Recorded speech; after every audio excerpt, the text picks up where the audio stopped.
Tatlong tips para sa mga baguhang vloggers at sa mga nangangarap maging vlogger. Ang video na to ay para lang sa mga baguhang vloggers at sa mga gustong maging vlogger. Number 1, iwasan nyo ang pamimigay ng pera para i-follow nila kayo. Maraming vloggers ang namimigay ng pera para dumami ang followers pero wag na wag nyong gagawin yan.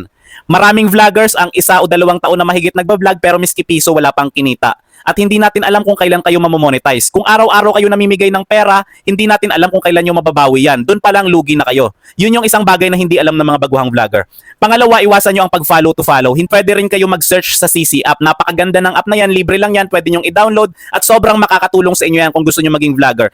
Pangalawa, iwasan nyo ang pag-follow to follow. Hindi po organic yan. At i-unfollow ka rin nila pag na-follow mo na sila kapag nakipag-follow to follow ka. Mas maganda kapag i-follow ka ng mga tao dahil sa content na pinapakita mo at dahil masaya sila na nanonood sa'yo. Iwasan nyo ang pag-follow to follow. Hindi yan organic. At ang pangatlo ay huwag kang panghinaan kung sakaling konti ang views. Halimbawa, pinagpuyatan mo ang paggawa ng video, pag-iisip, pag-edit, nagpuyat ka tapos pag-upload mo, 5 lang yung nanood. Huwag kang panghinaan dahil normal lang yan. Kahit na 100,000 followers ang isang vlogger, minsan hindi pa umaabot 500 views. So paano pa ikaw na nagsisimula pa lang, 'di ba? Basta huwag kang papanghinaan kung sakaling konti ang views.